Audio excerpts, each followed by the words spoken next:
Hello বন্ধুরা, কেমন আছো সবাই? আশা করছি সবাই অনেক ভালো আছো। আমি অনেক ভালো আছি। চলে এসেছি নতুন একটি ভিডিও নিয়ে। তো এখন যাবো দুপুরে রান্না করতে। সকালে খাওয়া দাওয়া কমপ্লিট, এখন হবে দুপুরের রান্না।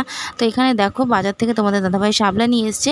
এই ফুলগুলো রেখে দেবো পরে একদিন বড়া করার জন্য। আর এই শাপলাটা আজকে সর্ষে বাটা করা হবে। জলটা বসিয়ে আজকে দিয়েছি। রান্না হবে শাপলা দিয়ে সর্ষে বাটা, নিচ্ছি কাঁকরোল ওদিকে ভাজা, জলটা ভালো করে তরকারি। ফুটে গেলে তারপর চালটা দিয়ে দেবো, কারণ ভালো করে জলটা ফুটিয়ে নিলে না ভাত সাদা হয়, দেখবে দেখতেও সুন্দর লাগে আর ঝরঝরাও হয়। তো অনেক দিন ধরে তোমাদের সাথে কোনো বড় ভিডিও শেয়ার করা হয় না, তাই ভাবলাম যে চলো একটা বড় ভিডিও শেয়ার করা যাক। তোমরা কি আমার ব্লগ ভিডিও দেখতে পছন্দ করো? তাহলে কিন্তু কমেন্ট বক্সে জানিয়েছো। এদিকে আমি চালটাকে ভালো করে ধুয়ে নিচ্ছি। আমাদের এখানে জানো তো টাইম কল দিয়ে গেছে, কিন্তু এখনও জল আসেনি। আমাদের এখানে জলের সমস্যা বলতে তেমন জলের সমস্যা নেই, বাড়িতে কল আছে, কিন্তু কলের জলে প্রচণ্ড আয়রন, তাই কলের জল দিয়ে স্নান টান এগুলোই করা হয়, অন্য কিছু করা হয় না। রান্নার কাজগুলো সব হচ্ছে বাড়িতে জল আসে সেই জলই রাখা হয় আর ওই জল দিয়ে সব করা হয়। তো যাই বলো, আমরা তো তাও জলের জন্য খুব কমই কষ্ট করি, কিন্তু কত জায়গায় কত লোক জলের জন্য কত কষ্ট করে। শুনেছি টাইম কলের জলটা নাকি ভালো হয়। টাইম কলটা চালু হয়ে গেলে এই খাওয়ার জলের জন্য আর ছুটতে হবে না। তো যাই হোক, জলটা ভালো করে ফুটিয়ে নিয়েছি, এবার চালগুলোকে দিয়ে দেবো। নাকি দেখি চাল কিছুক্ষণ ভিজিয়ে রেখে দেয়, তারপরে চালটা দেয়। আমি চালটা ভিজিয়ে রাখি না। আমার চালটা ভিজিয়ে রাখার মধ্যে যে ভাতের জলটা ফুটতে ফুটতে যেটুকু টাইম। একটা জিনিস খেয়াল করেছে যে আজকে আমাদের বারান্দায় রান্না করা হচ্ছে। বারান্দায় রান্না করার একটাই কারণ যে সামনেই তো পুজো চলে আসছে, তাই ঘরগুলো পরিষ্কার করা হবে। তোমাদের কার কার ঘর পরিষ্কার করা শুরু হয়ে গেছে? আমাদের বাড়িতে কিন্তু শুরু হয়ে গেছে। যেহেতু মহালয়ার আগেই ঘর ঝাড়তে হয়, তার জন্য মহালয়ার আগেই সব পরিষ্কার করে নিতে হবে। জ্যেষ্ঠ লোকেদের কাছে শুনেছি যে মহালয়ার আগে নাকি ঘর ঝেড়ে নেওয়া ভালো, এতে নাকি সংসারে ভালো হয়। তো যাই হোক, সেটাই। তো এখানে কিন্তু কাঁকরোলগুলোকে আমি সুন্দর করে কেটে নিচ্ছি ভাজার জন্য। দেখতে দেখতে পুজো চলে এলো, হাতে গোনা আর মাত্র কয়েকটা দিন বাকি। পুজোর 4টে দিন তো হাতের ফাঁক দিয়ে কখন বেরিয়ে যায় বোঝাই যায় না। আগে ছোটোবেলায় পুজো আসছে পুজো আসছে কত আনন্দ হতো, এখন না ওই সে আগের যে ফিলিংসটা ছোটোবেলায় হতো, সেই ফিলিংসটা এখন আর অতটা কাজ করে না। এখন পুজো আসছে, হ্যাঁ ওইটুকুই।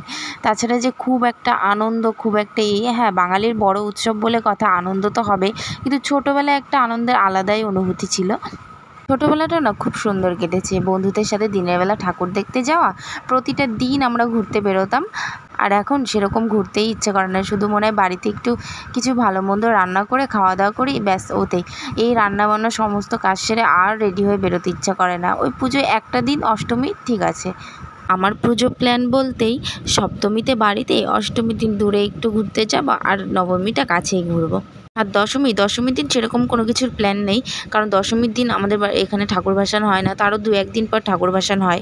আর যেদিন ঠাকুর ভাসান হয় সেদিন তো মিছিল বার করা হয়, সেই মিছিলে একটু সাথে সাথে যাই, আর আসার সময় মেলা দিয়ে হয়তো ঘুরে চলে আসি। আমি আর মায়ে যাই। ছোটোবেলায় তো তাও বাবা কোথাও যেতেই দিত না, এখন তো তাও যেতে পারি বিয়ের হওয়ার পর। কথায় বলে না, বিয়ের আগে বাবার শাসন, বিয়ের পরে স্বামীর শাসন। কিন্তু আমার স্বামীর শাসন বলতে কিছু নেই, আমাকে কোনো সময় কোনো কিছু নিয়ে আটকায় না তোমাদের দাদাভাই। অনেকেরই হাজব্যান্ডের অনেক রেস্ট্রিকশান থাকে কিছু না কিছু নিয়ে, আমার এদিক দিয়ে কোনো রেস্ট্রিকশান নেই। আমার বরের কাছে কথা যে তুমি যেখানে যাবে যাও, অসুবিধা নেই, কিন্তু হ্যাঁ নিজের সাবধানতা নিজের কাছে, এটাই হচ্ছে মেন কথা।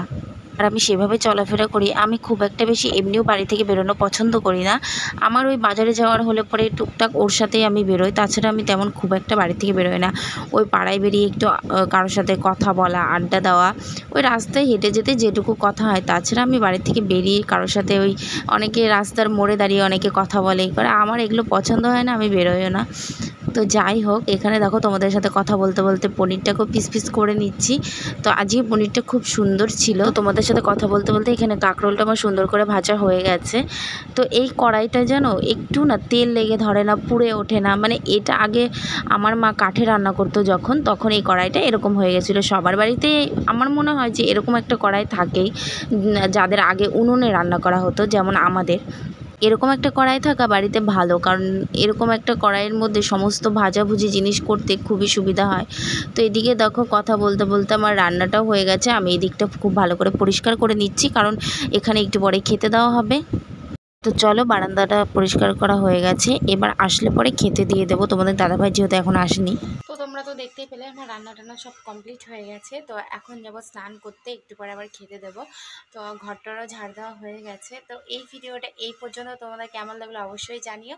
তো ভালো লাগলে লাইক কমেন্ট শেয়ার করে দিও, আর চ্যানেলটিকে সাবস্ক্রাইব করে দিও। তো চলো, আজকের মতো টাটা, বাই।